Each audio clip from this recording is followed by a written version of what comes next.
another thing people don't know is that not only in 1920 did Rockefeller change all the textbooks and come up with his own agenda of what they want you to know, but there was a man named George Lemaitre.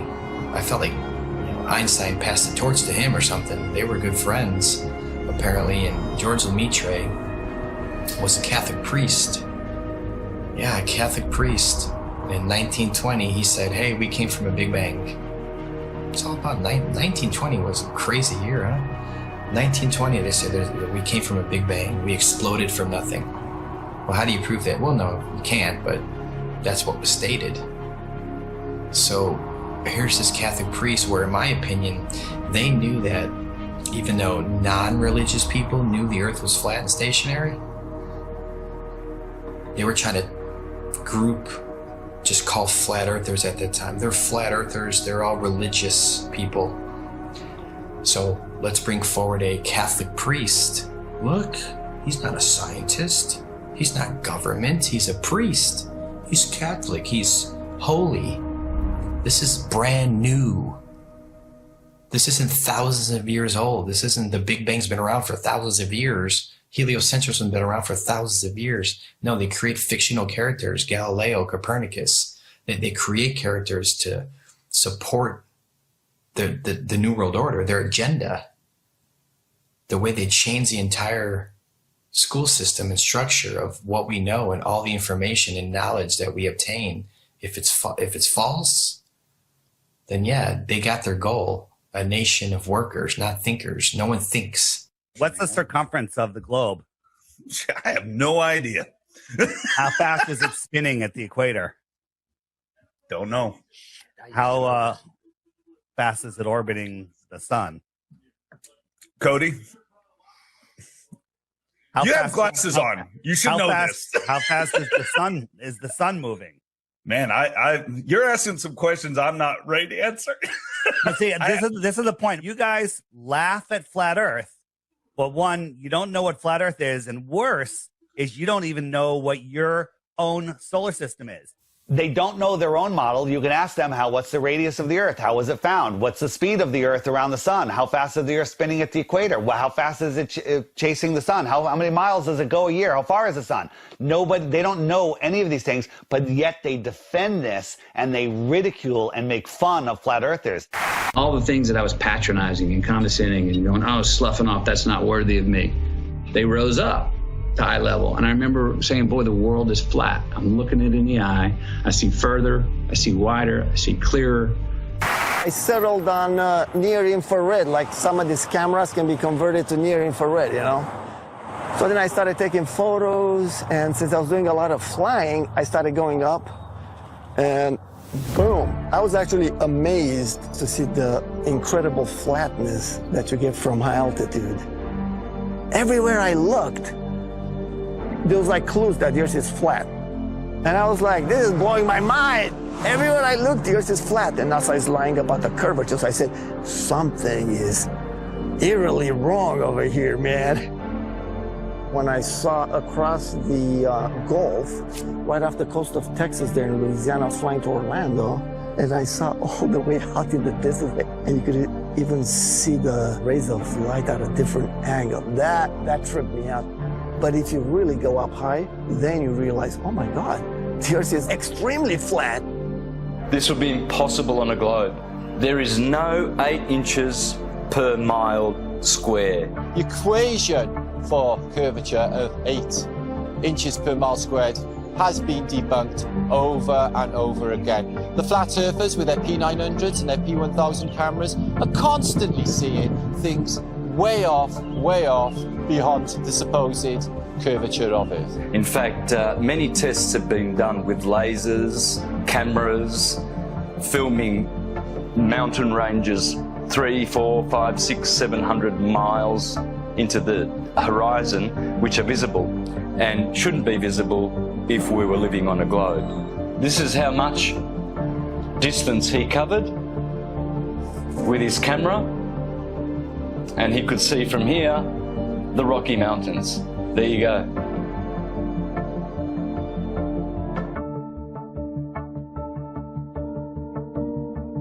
There is no 8 inches per mile square. There's no way you can see 500 miles on the other side of this ball. There's no buildings that are curving backwards. If point A to point B, you're on a ball, you know, they're not going to be flat up and down like on our flat Earth. They're going to be like this.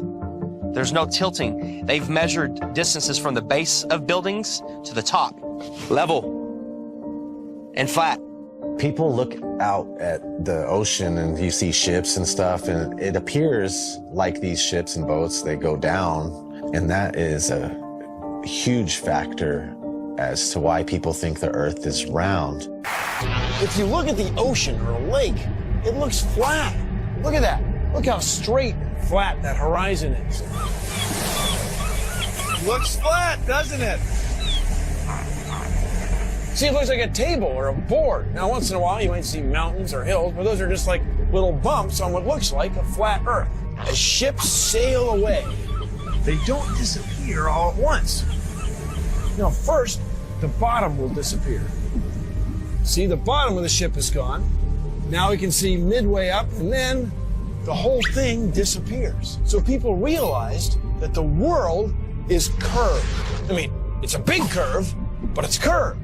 That's what we call pseudoscience. You could buy a camera now that zooms times 100, and you could zoom in on these ships and boats leaving your view, your human eyeballs view, pull out a camera and zoom in on it, and suddenly you're back. It's on top of a level surface, still cruising. So the limit of your vision is where the sky meets the ground due to perspective. As they come together, that's the limit of your vision. That's called our horizon. The horizon is optical. If you had a super zoom camera, you can zoom in and make this angular size bigger to reveal small objects that you couldn't see.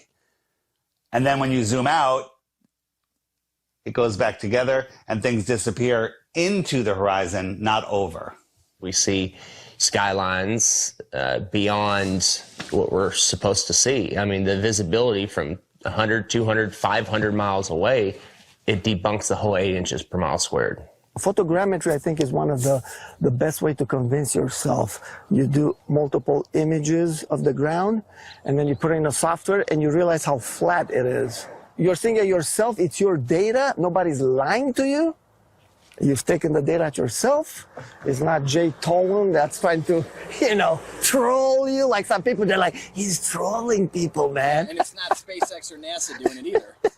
It's yourself. Yeah, it's yourself. You're doing your own experiment. Many times when you're looking out over water, there's waves. Well, those waves will block entire city skylines. If this was a wave right near me, if my face was a city skyline, it blocks just the bottom. But if that wave was closer to you, it blocks much more of it. It's all perspective. And I thought I wasn't going to get anything that would beat this until I found this photo from Grandmere State Park. This is from Joshua Nowicki. And what you're seeing here is a mirage. Typically, we would not be able to see this. This image would be viewable from much, much higher in the sky, up in space. The story has been one of the most viewed stories on our website ever. They say my explanation is a cover-up. A cover-up to their belief that this picture is proof the Earth is flat. The one goal I had was to prove that what people are seeing from the other side of Lake Michigan is not a mirage, that they are actually seeing the city. What do you think, Steve? I think it's amazing, dude. It certainly did. It's not a mirage, I can tell you that. No. Our focal point was the Sears Tower. Which is also known as the Willis Tower, right? Yes, the Willis Tower. The Willis Tower, and we can see it the entire time. We can see it the entire time.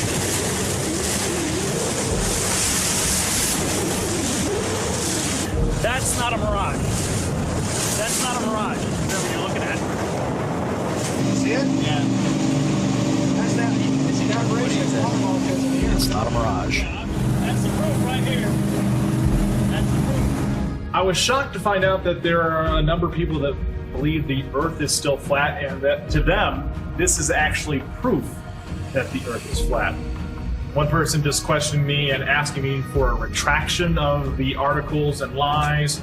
A lot of people try and kind of be nice about it. Well, are you sure you did it right? And then they send me links that the Earth is flat.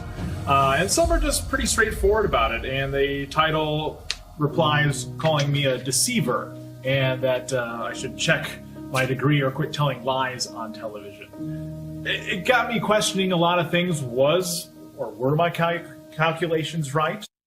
No. You can obviously see Chicago from that far away. It really is the Chicago skyline. We can see things farther and farther away than that and prove it.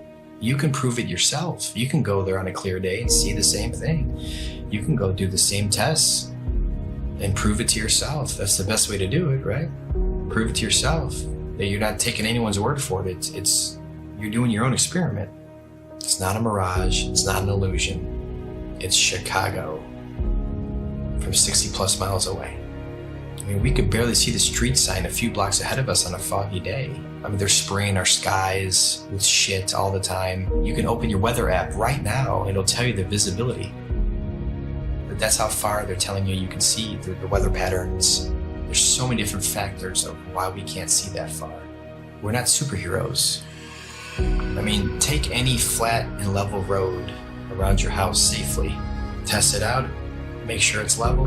But you take your camcorder and you bring it all the way down to the ground and you zoom in and you see all this distortion and it kind of vaporizes and globe heads want to add like this bridge is bending around a curve and there's the curve. It's like, no, it's an optical illusion. That's all it is. This has been replicated many, many times. There is no curvature. Stop fooling yourselves. That even something like the sun, when it goes across this huge plane, it sets and it disappears due to perspective. So you're seeing it come and go on such a vast plane. It's so huge that the sun could come through and go so far away that it just goes out of your view and behind so many false horizons, i.e. mountains, trees, forests, city buildings, just really tall things. Keep in mind, the sun is much smaller and close.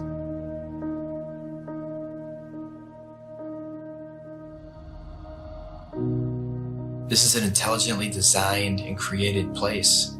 As the sun, moon, and stars are rotating around, knowing that we can only see a certain amount of light, I think like 1%, there's only so much light our eyes can actually see. Unless you're on like DMT, I'm sure you can see way more lights. But naturally, we can't see that many lights in the sky. All ancient civilizations spoke about other bodies, other lights in the sky that may or may not be visible to us at any given time. It's crazy though, when you see solar eclipse, you don't see the moon at all. I remember as a kid, I like, where's the moon now? And it's like you just see this black circle and then everything goes back to normal, it seems like. It's like, what the heck just happened? On the total eclipse of the sun, the shadow that the moon casts on the earth is only 70 miles wide. That is impossible, but then they come up with umbra and penumbra, and it's just stuff to confuse your mind. We have an infinitely far sun sending diagonal rays from the side and straight rays from the middle, and where they cross each other. It makes absolutely no sense. I went live a few years ago on YouTube during the 2018 eclipse in the United States. On a live event, and we were all waiting for the moon to actually show up to cause this elliptical, this eclipse, and all we found was no moon showed up.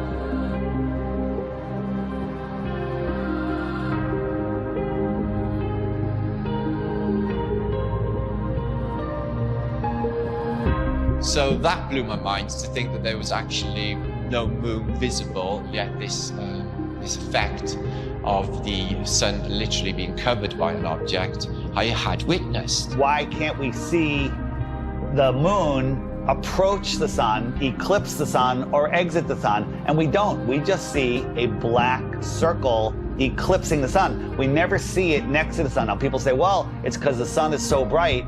When the moon is totally eclipsing the sun, you should be able to see the features on the moon. You should be able to with a regular camera, with your regular eyes, with an infrared camera, but it has never been seen. There's only been anti-flat earthers that will fake an image and fade it into a picture of the eclipse. There's no video of it. Think about what an amazing video would be if they could film it from the International Space Station or from the moon itself. Never happens because I don't believe the moon that we see is what's eclipsing the sun. There's lots of ancient mythology about other dark bodies. There could be anomalous bodies up there. They're not actually visible to us. A celestial body that we perhaps can't see, because there's on the spectrum of light, we can only see 1% of all the light rays, gamma rays, X-rays. We can't see these certain frequencies and energies and lights. What happens is the sun is eclipsed by the so-called moon, but it's not the moon, it's actually the north node. There's been, times documented in the past where there's, this eclipse, and the moon's supposed to be eclipsing, and there's no moon anywhere in the sky. Nowhere. Anywhere. And that makes absolutely no sense. So there's got to be another celestial body. The oldest ancient symbols, and it's the black sun, a celestial body that we perhaps can't see.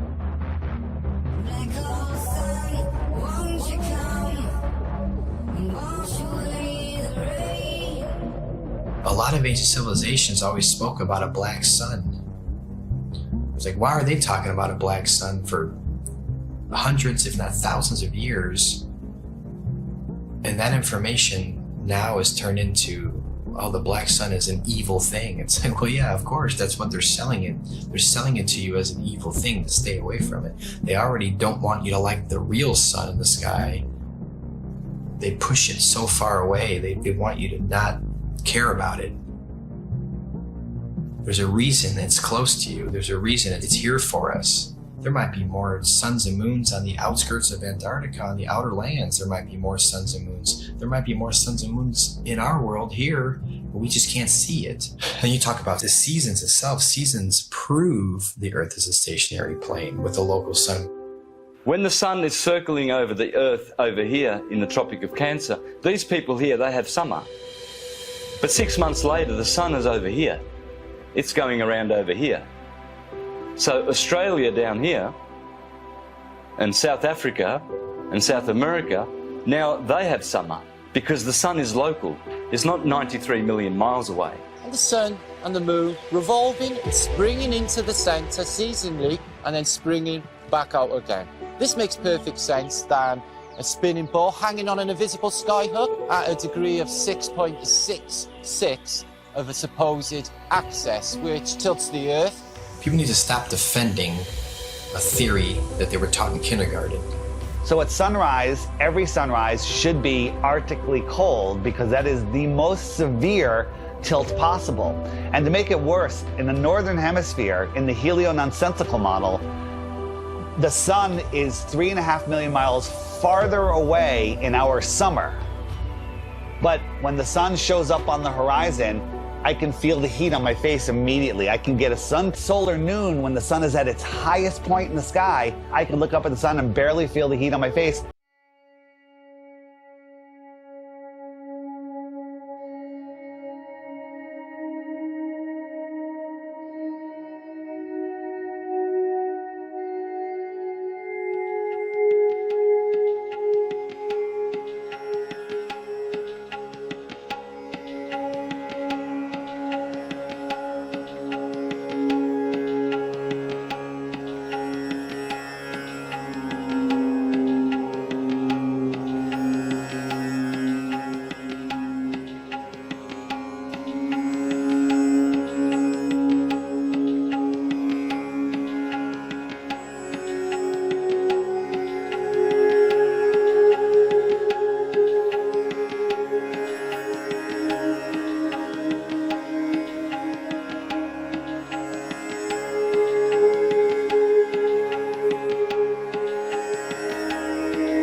The sun set 10 minutes earlier from the bottom up. And that's simply because they're looking across a span of water that has a hill with trees, a tree line on it, which is hundreds of feet over their heads. But from their point of view, it's at eye level.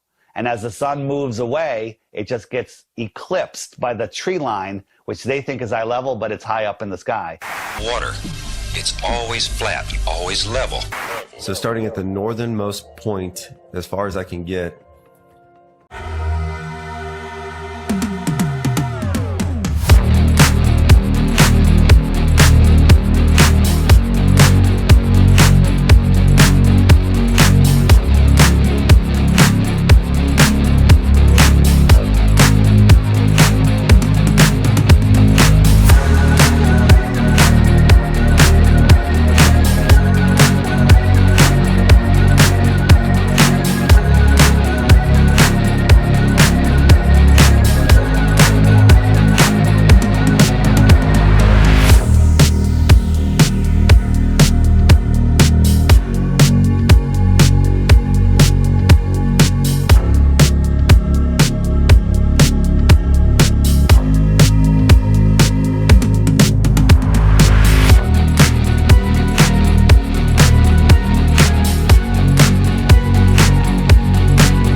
This whole agenda is to keep people disconnected from our creator. You know, they want to just cut all our ties spiritually, and that's one reason why they calcify our pioneer. Stop defending Rockefeller, Rothschilds, all these goons, these people that want the New World Order, the modern day people, Bill Gates, Schwab, all these people that they're pushing for it and they feel like it's almost there, and we're sitting here fighting it. We're sitting here trying to wake the world up so we can have a peaceful and loving world again, and you're attacking us.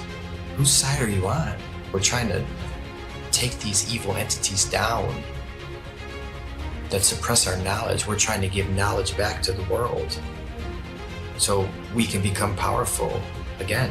If there's more land, if 1 billion people found out tomorrow that they can all go to outer land space and visit other tribes and civilizations and explore technology and animals, the whole system would crumble.